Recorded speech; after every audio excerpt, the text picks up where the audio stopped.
네, 안녕하세요. 신박사 인사드리겠습니다. 2022년 5월 17일 신박사의 장마감 복귀 방송 하도록 하겠습니다.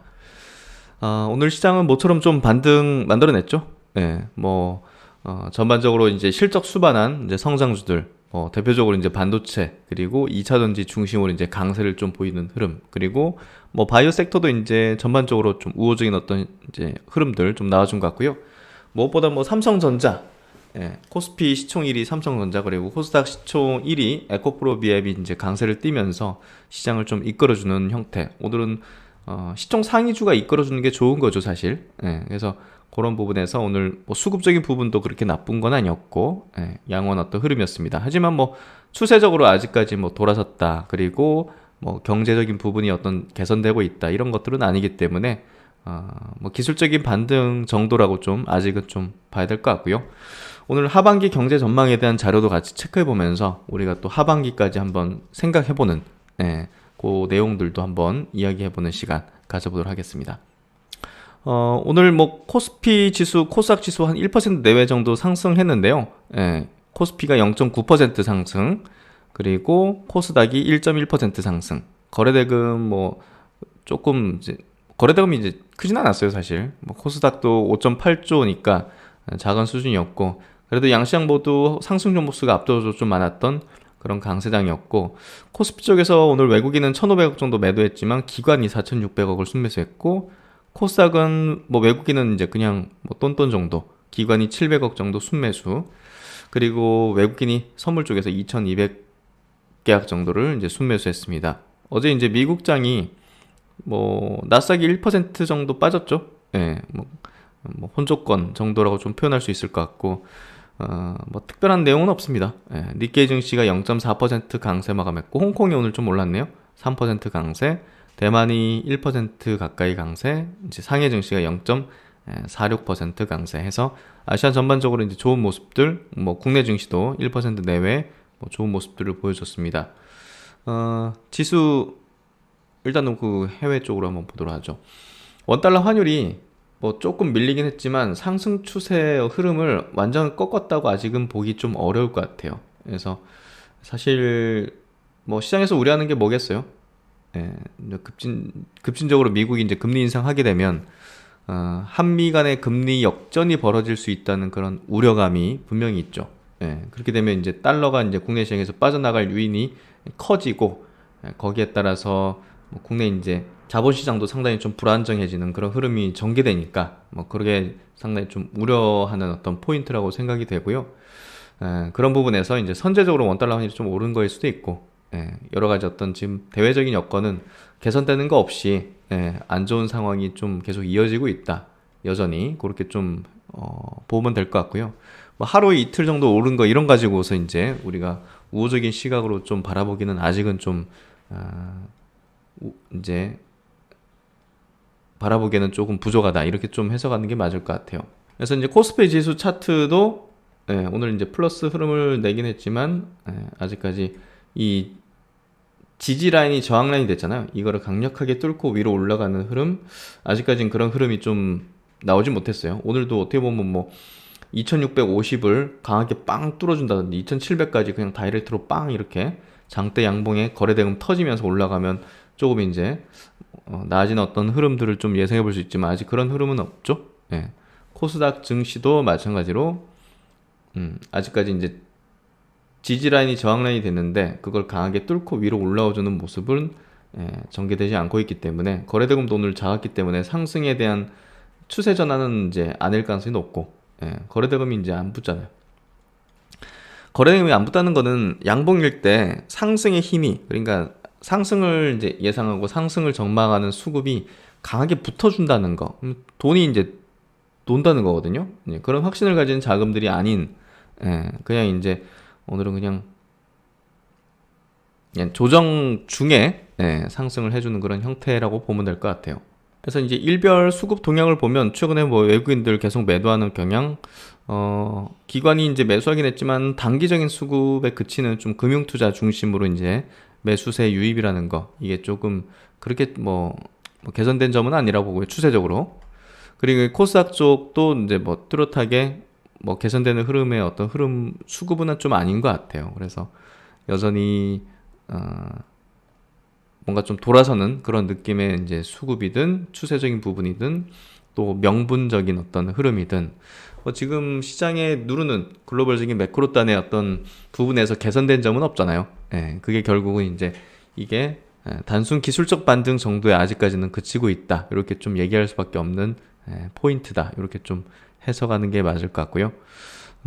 오늘 시총 상위주들 한번 볼까요? 삼성전자가 오늘 모처럼 2% 정도 상승하면서 시장을 좀 이끌어줬고, LG에너지솔루션도 2%, 하이닉스까지 시총 상위주가 3위까지 2%씩 올랐네요. 그래서 시장은 좀 좋았던 것 같고, 최근에 바이오 섹터는 조금 좋지가 않습니다. 삼성바이오도 0.5% 밀렸고, 네이버 카카오도 오늘 좀 오르긴 했지만 최근 올해 들어서 가장 약한 업종 중에 하나죠. 네이버 카카오 같은 또 플랫폼 인터넷 기업들이 약세를 보이는 흐름들. 카카오뱅크도 역시나 마찬가지로 안 좋은 형태. 그리고 카카오페이도 극심하죠. 예, 극심한 어떤 하락세를 좀 이어가는 형태가 여전한 어떤 모습인 것 같아요. 셀트론이 1% 정도 반등 나왔지만 이게 지지라인이 저항라인이 돼버린 상황이 된 것 같거든요. 그래서 수급도 역시나 이제 좀 좋진 않은 어떤 형태가 아직까지는 좀 이어지고 있는 것 같습니다. 코스닥 쪽은 오늘 시총 상위주가 굉장히 셌습니다. 에코프로비엠이 4% 강세, 셀트론 헬스케어, 셀트론 제약도 2, 3% 강세 반등을 좀 만들어줬고, LNF, 첨보 이제 2차전지 중심으로 오늘 강세를 보였고, 반도체, 소재, 소부장, 솔브레인 12%, 이런 것들이 오늘 강세를 좀 보였습니다. SM이 12%, 그 HLB 계열사들이 HLB 이제 강세죠. 예, 최근에 이제 좋은 어떤 임상 결과를 좀 발표를 하면서 상승 추세를 좀 이어가는 형태가 되고 있고, 말씀드렸듯이 이제 공매도 잔액이 굉장히 많기 때문에 이게 외국인의 수급이 우호적인 게 청산의 어떤 물량일 가능성도 없고요. 최근에 외국인 수급이 급격하게 좀 붙는 형태가 전개되고 있죠. 이런 것들이 결국은 이제 청산의 가능성을 좀 높이는 그런 부분이라는 생각이 좀 듭니다.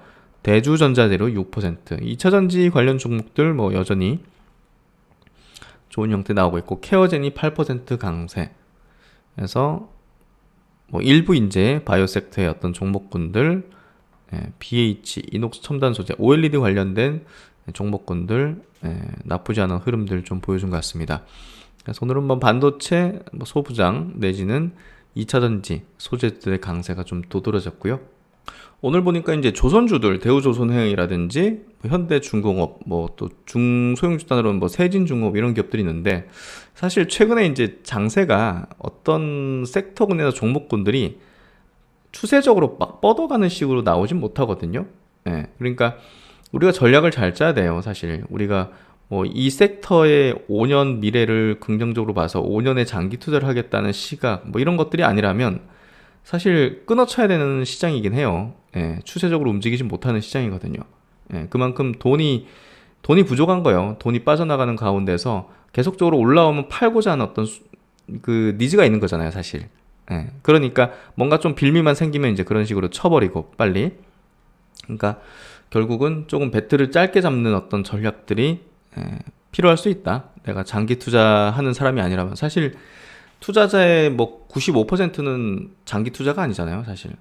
그런 측면에서 볼 때 이런 부분들, 지금 장세 왜 이러냐? 야, 좋은데 왜 이러지? 돈이 빠져나가는 거예요, 돈이. 이 종목은 성장하고 실적도 좋을 거고 하지만 돈이 이제 자산의 어떤 이동이 벌쳐지기 때문에, 옛날에 이제 어떤 예를 들면 100이라는 어떤 자산에서 한 70%가 주식 같은 자산이었다면 이게 이제 50%, 40%, 이런 식으로 줄어들면 그 주식을 줄이는 거죠, 물량을. 그 종목이 좋든 말든 그게 아니라. 그러니까 자산의 이동 측면에서 지금은 벌어지고 있는 현상들이라고 봐야 돼요. 이거 왜 빠지죠? 이거 좋은 종목인데. 그런 이유가 아니라는 거예요, 지금은. 그러니까 지금은 얼마 전까지만 해도 좋다고 막 시장에서 평가하던 조선주들이 우수수 떨어지고, 그렇죠? 그래서 웬만큼 수익이 난다 싶으면 이제 좀 차익 실현하고, 이런 전략들이 틈틈이 좀 가해지는 게 지금 장세에서 좀 나을 거라는 생각이 들고요. 그런 부분에서 너무 이제 기대 수익률을 너무 높게 가지는 거는 조금 안 좋은 어떤 결과를 낼 수 있다. 그 정도로 좀 바라보면 될 것 같아요. 하지만 내가 장기 투자한다. 2차전지 뭐 5년, 10년 뒤에도 성장할 건데 이런 식이면 그냥 뭐 홀딩 하는 거죠. 그리고 이제 그럴 만한 가치가 있는 섹터나 종목군들은 그렇게 가는 거고. 그래서 그런 관점에서 바라보면 될 것 같고요. 바이오 종목들도 마찬가지죠. 이거는 뭐 2년, 3년 뒤에 보면 이제 뭐 또 성장하는 모멘텀들 발생하고 계속 성장할 거기 때문에 임상 진행할 거기 때문에 이건 들고 간다. 이런 관점 가질 수 있는 거잖아요. 그래서 면밀히 이제 내가 어떤 투자하는 어떤 기준점, 가치관 이거의 어떤 여하에 따라 가지고 성과가 이제 확연하게 갈리는 구간이에요. 그런 게 없는 투자자는 흔들려서 이제 손을 놓아버리는 결과를 만들게 될 것이고, 이제 그런 것들을 단단하게 이제 갖고 있는 투자자는 이제 추후에 좋은 시기가 오겠죠, 당연히. 그런 시기에 또 수확을 할 수 있는 또 그런 결과물을 내겠죠. 결국 지금 시점에서의 지금 뭐 계좌 수익률이 어떻게 되고 이게 중요한 게 아니라 지금 미래로 이제 흘러가는 거잖아요. 주식 투자라는 게. 어떻게 고정된 어떤 스톡의 개념이 아니라 주식 투자는 플로어의 개념이잖아요. 근데 이제 투자자는 지금의 계좌의 상황에 매몰되기 때문에 항상 이제 실패하는 케이스가 많은 거죠, 사실. 그래서 그런 것들을 한번 생각해 보신다면 현재가 아니라 미래다. 결국은 우리가 투자한 어떤 중심점과 바라보는 어떤 그 점을 목표점을 생각할 때는 항상 미래에 대한 어떤 부분들이 중요 포인트로 이제 가져가야 된다. 이런 생각을 가지는 게 필요할 것 같아요. 어떤 가치관인지가 중요한 포인트예요. 그래서 외국인과 기관의 동시 순매수 종목을 보면요, 오늘 뭐 삼성전자가 압도적이네요. 2,300억. 기관이 2,000억 넘게 순매수했습니다. 그래서 외국인은 지금 원달러 환율 개선 안 되면 들어올 수 없고요, 수급이. 기관이 오늘은 뭐 금융투자 중심이니까 사실 큰 뭐 의미를 지닐까요? 그래서 투신 사모펀드도 좀 들어왔지만 금융투자 중심으로 좀 수급이 들어왔다. 이렇게 좀 보시면 단발성의 어떤 수급일 가능성이 높다. 이렇게 해석되고요. LG에너지솔루션이 300억 정도, 삼성생명이 3%. 그래서 뭐 금융 섹터의 종목들이 이제 금리 인상기에 뭐 조금 이제 시장 대비 괜찮죠? 그런 부분에서 최근에 시장 대비 좀 강한 모습을 삼성생명이 좀 보여준 것 같네요. 오늘도 수급이 좋았고, 일진머티리얼즈, 뭐 DB하이텍, 2차전지, 반도체. 그래서 오늘 2차전지 반도체 종목 위주로 수급과 함께 상승 주도했던 흐름이었고, LNF, 2차전지, 솔브레는 이제 반도체, 첨부 2차전지, 2차전지, HLB가 이제 최근에 바이오 섹터에서 가장 강하죠. 시젠이 오늘 수급 들어왔지만 사실 이제 꺾이고 있죠. 실적도 이제 꺾이게 될 겁니다. 그리고 펄어비스, 와 처참합니다. 펄어비스 이제 게임주는 정말 무서워서 못하겠어요. 게임주는 투자를. 펄어비스가 수급 들어왔고 3% 최근에 하락세. 셀트론 헬스케어 제약도 이제 오늘 수급이 좀 들어왔고, 바이오 종목도 꽤나 있네요, 보니까. 어쨌든 반도체 2차전지 중심으로 오늘 좀 강세였고, 수급도 그 중심으로 좀 좋은 어떤 흐름들이었던 것 같습니다. 종목은 여기까지 한번 보도록 하죠. 오늘 첫 번째 이슈는요, 그 의료기기 쪽으로 이제 데이터 나온 것들 한번 체크해 보도록 하죠. 결국 지금은 뭐 각 섹터별로도 실적이 좋아질 수밖에 없는 뭐 그런 쪽으로 뭐 수급도 이제 쏠리고 있기 때문에 헬스케어 업종 내에서도 이제 의료기기 업체들에 대해서, 그리고 이제 미용 관련된 뭐 그런 기업들을 우리가 좀 데이터도 체크하면서 봐야 될 것 같고요. 여기 보시면 이제 미용 의료기기, 이쪽 뭐 레이저 기기라든지 이런 것들 있죠. 뭐 루트로닉 같은 기업들, 이쪽이 이제 견조하게 지금 글로벌 시장에서 성장을 좀 해나가는 모습으로 좀 보여지고요. 미용 의료기기 보면 이제 뭐 지금 각 지역별로 이렇게 돼 있는데, 고양시 같은 경우는 이제 루트로닉입니다. 그래서 계속적으로 이제 수출 이제 호조를 좀 보이는 부분들, 일본은 신제품 출시로 인한 이제 수요 이연으로 3분기부터 수출 회복될 전망이다. 그래서 뭐 좋은 실적들 계속 이어가고 있는 것 같고요. 또 이제 톡신 쪽 이제 마스크를 벗잖아요.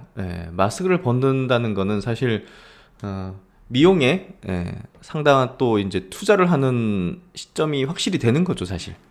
지금 뭐 피부과나 이제 뭐 성형외과 이렇게 톡신, 보톡스 이런 것들을 맞을 수 있는 곳은 뭐 이벤트 같은 것도 굉장히 많이 하는 걸로 알고 있거든요. 그만큼 이제 국내뿐이 아니라 전 세계적으로 수요가 굉장히 쏠릴 수 있고 그런 부분들이 강력한 또 수출 증가로 좀 이어지고 있는 것 같습니다. 여기 이제 보톡스 쪽을 좀 보고 싶은 게 사실 뭐죠? 메디톡스가 이제 나가 떨어지고 나서 다른 업체들이 이제 이제 반사 수혜를 좀 계속 보는 것 같은데요. 4월달 데이터를 보니까 전체가 이제 전월 대비해서도 25% 증가했고 전년 동월 대비해서도 37%나 증가했어요. 꾸준한 어떤 성장을 해나가고 있고 경기도 화성시 여기 이제 대웅제약이 이제 공장이 있습니다. 그래서 전년 동월 대비해서 800% 증가했어요. 전월 대비해서 18% 증가. 춘천시는 휴젤의 공장이 있습니다. 휴젤의 데이터가 되겠죠. 전월 대비 27% 증가, 전년 동월 대비해서 54% 증가. 그래서 중국 쪽은 락다운 때문에 부진한데 지금 미국이나 캐나다 서구권은 빠르게 지금 마스크 벗고 지금 막 다니고 있잖아요. 그러다 보니까 이제 이게 전년 동월 대비해서 13,000% 증가? 이게 진짜인가? 하여튼 뭐 급격하게 지금 증가하고 있다는 거죠. 그래서 보다 더 이제 수출에 대한 비중이 대웅제약 같은 경우가 나보타 같은 경우가 이제 미국 쪽에 대한 어떤 수출 비중이 높잖아요. 그렇기 때문에 대웅제약에 대한 메리트가 상당히 좀 있을 수 있는 그런 흐름이 아닐까 생각이 됩니다. 그리고 이제 치과 영상 장비 쪽으로도 우리가 좀 주목해 볼 필요가 있을 것 같은데요. 경기도 화성은 이제 그 바텍이 있는 이제 지역입니다. 그래서 전월 대비 7.9% 증가, 전년 동기 대비 52% 증가. 그래서 꾸준하게 이제 늘어나고 있는 흐름들을 보여주고 있는 것 같고요. 어쨌든 이 의료기기 쪽 진단키트는 이제 점점 좀 줄어들겠죠. 이렇게 좀 줄어드는 흐름들. 그래서 팬데믹 선언 이후 최저 수출액을 기록했다. 꺾이는 흐름이라고 보면 될 것 같고요. 저는 미용 의료기기 쪽하고 톡신 쪽하고 이제 치과 영상 장비 쪽 이쪽에 대한 포인트를 좀 잡고 한번 체크를 해봐도 좋지 않을까. 요 이제 다올 투자증권에서의 탑픽 종목은 이제 제이시스 메디칼, 클래시스 그리고 대웅제약을 탑픽으로 이제 꼽고 있는 종목이네요. 한번 체크해 보시면 좋을 것 같습니다. 그리고 이제 이번 정부에서 이제 선도적으로 조금 정책을 펼 그런 산업 부문으로 이제 반도체를 꼽을 수 있는데요. 역시나 이제 뭐 파운드리 내지는 시스템, 비메모리 반도체 분야에서 뭔가 좀 획기적인 정책적인 어떤 로드맵이 나올 걸로 예상을 하고 있었죠. 다음 달 정도에 요 이제 차량용 반도체 자립화 로드맵이 나올 걸로 예상이 되고 있는데요. 수입 비중이 워낙 높다 보니까 국내에 이제 뭔가 자립화 어떤 부분들이 좀 필요하다는 인식을 확실하게 좀 가지는 것 같아요. 차량용 반도체 수급 차질의 작년 국내 완성차 누적 생산 차질이 10만 대 이상이다. 그래서 일본, 독일 등 이런 쪽에서 주로 이제 수입을 의존하기 때문에 국내 자립화가 반드시 좀 필요한 부분이라고 뭐 볼 수 있을 것 같고요. 또 이제 뭐 친환경, 자율주행차 뭐 이런 관련 기술에 대한 어떤 또 지원을 강화하는 그런 것들도 아마 발표가 될 것 같습니다. 그래서 관련주들이 이제 그 전부터 기대감을 가지면서 이제 상승할 가능성이 있겠죠. 보통 이제 큰 정책을 발표하기 전에 그 기대감에 의거해서 이제 상승하는 어떤 경향을 보이는 게 확률적으로 좀 높은 주가의 어떤 흐름이고요. 지금 대외적인 어떤 여건 자체, 전체 증시가 안 좋다 보니까 뭐 그런 부분이 좀 약할 수도 있긴 하지만 어쨌든 시장 대비 자동차용 반도체 관련 기업들의 주가는 굉장히 견조하게 좋은 상황이죠. 뭐 대표적인 어떤 해성 DS는 최근에 뭐 신고가 흐름을 내면서 계속 상승 추세를 이어가고 있죠. 그런 것들 본다면 뭐 일시적으로는 지수 때문에 조정을 받을 수도 있지만 중기적인 어떤 흐름상으로는 이제 뭐 관련 기업들의 어떤 상승 추세는 조금 뚜렷하지 않을까 이렇게 좀 생각이 됩니다. 그래서 차량용 반도체는 대부분 수입에 의존하고 다른 자동차 부품과 달리 선 주문자 우선 체계로 이루어지다 보니 글로벌 공급망 차질에 직격탄을 맞을 수밖에 없는 구조다. 올해도 차량용 반도체 생산 능력 대비 20-30% 초과 예약이 되면서 결국 가격도 계속 인상할 수 있겠죠. 이미 올해 생산 능력을 초과한 상태다. 단기 주문 방식에서 완성차 업체의 장기간 수요 예측, 생산 계획과 연계해서 부품 수요를 하위 협력사에 순차적으로 전달하는 방식으로 차량용 반도체 공급을 원활하게 할 필요가 있다는 것이다. 그래서 정부는 당연히 내재화, 공급망을 내재화하고 싶은 이제 그거를 갖고 있을 거예요. 플랜을 갖고 있을 거고요. 또 국내 기업들은 그런 지원을 바탕으로 또 사업을 확장하고 그런 것들을 좀 이 초과 이제 수요 발생된 부분에 대해서 공급을 또 확실한 어떤 비즈니스잖아요. 그리고 이제 앞으로 이 차량용 반도체는 더 많이 필요할 수밖에 없는 확실한 부분이죠. 그래서 어쨌든 이 관련된 사업을 펼치는 기업은 우리가 조금 더 중요하게 좀 봐야 되지 않을까. 그래서 이제 정부의 목표는 2030년까지 이제 글로벌 시장 점유율 10% 달성하는 걸 목표로 잡고 있고요. 또 팹리스, 이제 설계 전문 회사죠. 팹리스 기업 300개, 유니콘 기업을 5개 육성하겠다는 그런 목표를 가지면서 현재 지금 국내 기업 점유율이 1%, 팹리스 점유율이 1%에 그치는 실정이라고 합니다. 그만큼 앞으로 이 분야를 강력하게 드라이브할 그런 정책들이 아마 조만간 나오게 될 것 같고, 관련 기업들 지금부터 이제 좀 움직임을 가질 수 있는 가능성이 높겠죠. 그리고 이제 그 하반기 경제 전망 관련된 리포트 하나 체크해 드릴게요. 중요한 부분들 발췌해가지고 말씀을 드릴 텐데, 하이투자증권에서 나온 리포트예요. 제목이 이제 먹구름 경제, 벼락도 동반하나. 여러 가지 지금 지표가 하반기에 대한 전망도 좀 안 좋은 방향으로 좀 예상할 수밖에 없죠. 지금 상황에서는.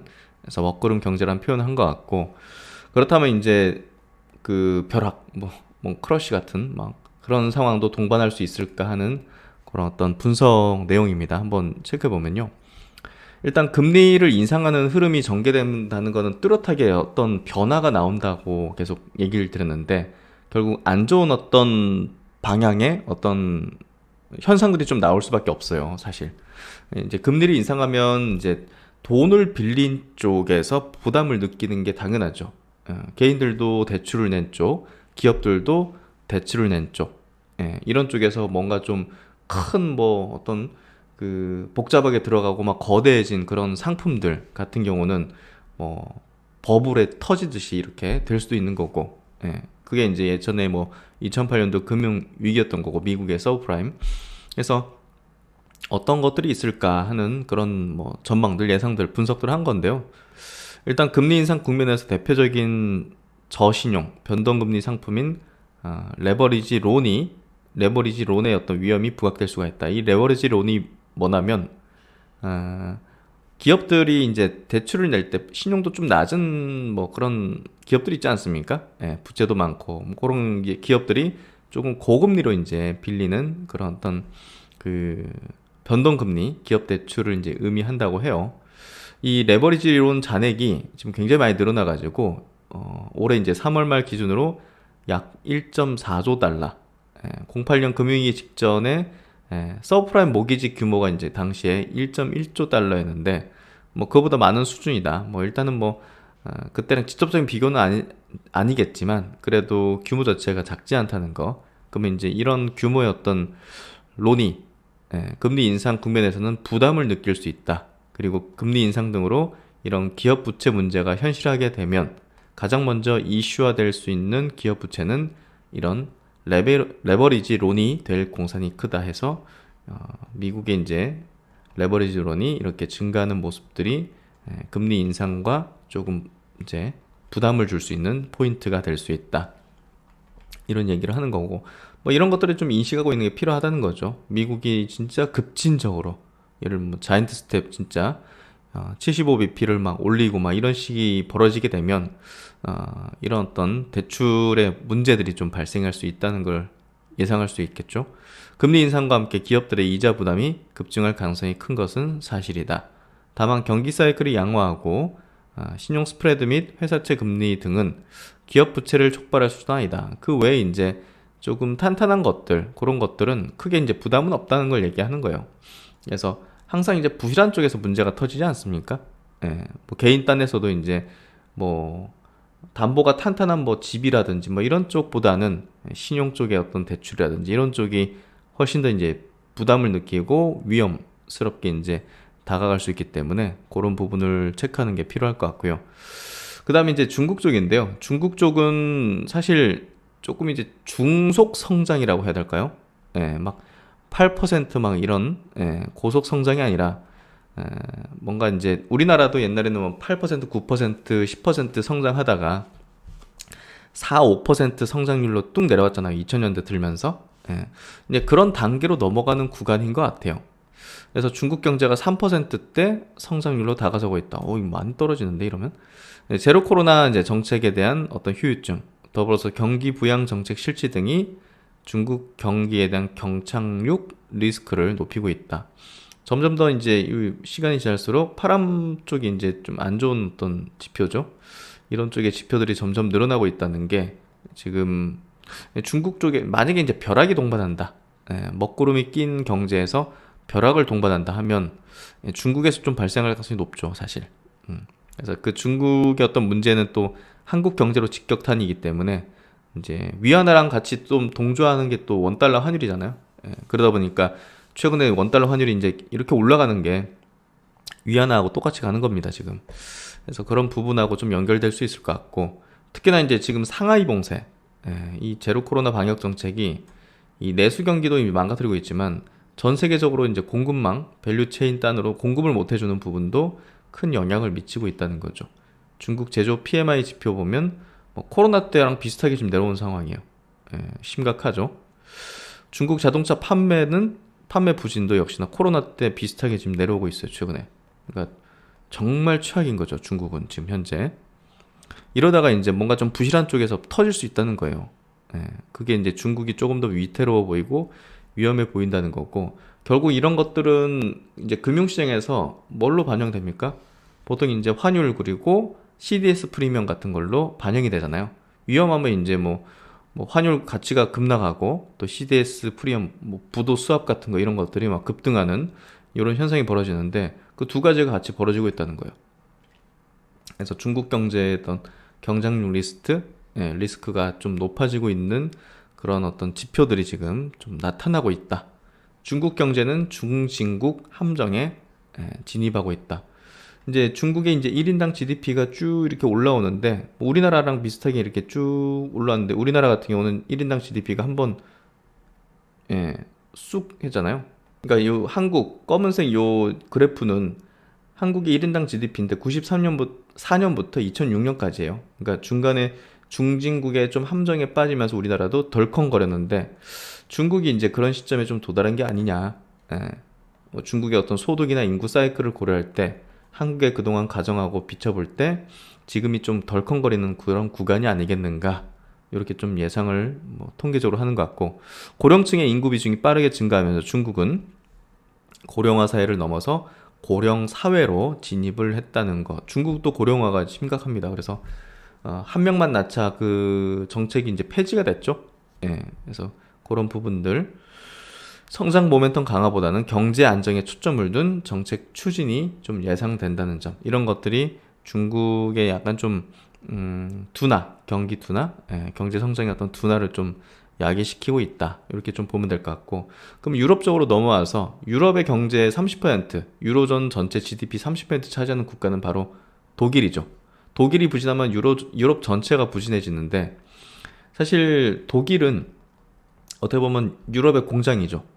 제조업에 강한 국가잖아요. 자동차든.